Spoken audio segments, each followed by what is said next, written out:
Hello guys, welcome to our Yuga Threads channel, episode 2 of Gita Teachings, Kurukshetra Conversations. అర్జునుడు తన రథంపై తలదించుకొని కృష్ణుడిని ప్రశ్నిస్తున్నాడు. ముఖంలో అయోమయం స్పష్టంగా కనిపిస్తుంది. కురుక్షేత్రంలో యుద్ధం మొదలు కానుంది, కానీ అర్జునుడు మనసు ప్రశ్నలతో నిండిపోయింది. ఇతడు కేవలం శరీరాలను చూసి కలవరపడుతున్నాడు. అప్పుడు అర్జునుడు అయోమయంతో కృష్ణుడితో ఇలా అంటాడు: కృష్ణ, మనిషి ఎందుకు జన్మిస్తాడు?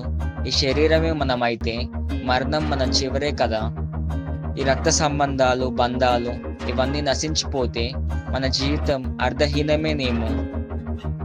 అప్పుడు కృష్ణుడు శాంతంగా ఇలా అంటాడు: అర్జున, నీకు తెలిసిందంతా శరీరమే, కానీ ఈ శరీరం కాదు మనం ఆత్మ. శరీరం మారుతుంది, ఆత్మ మాత్రం మారదు. దేహినోస్మిన్ యథా దేహే కౌమారం యవ్వనం జరా తథా దేహాంతర ప్రాప్తిర్ విరస్తత్ర నాముహ్యాతి. అనగా, అర్జున, ఈ శరీరంలో ఉన్న ఆత్మ బాల్యం, యవ్వనం, వృద్ధాప్యం అనుభవించినట్టే శరీరాన్ని విడిచిపెట్టి మరో శరీరాన్ని కూడా పొందుతుంది.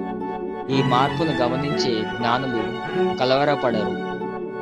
ఈ శ్లోకం అర్జునుడికి ఒక కొత్త దారిని చూపించింది.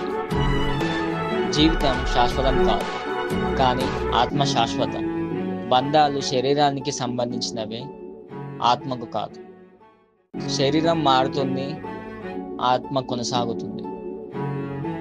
సో అయితే కృష్ణుడు చెప్పిన మాటల నుండి మనం ఈ జనరేషన్కి మెసేజ్ ఏంటంటే, ప్రతి తరం ముందు కురుక్షేత్రమే ఉంది.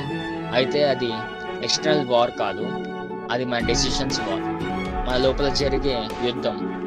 ఈరోజు మనం కూడా అర్జునులమే, కానీ కృష్ణుడు మనతో ఉండాలి, మన అంతరాత్మ రూపంలో.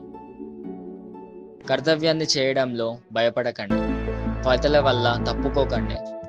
సందేహాలు వస్తే కృష్ణుని మాటలు వినండి. దారి తప్పితే గీతను జ్ఞాపకం చేసుకోండి.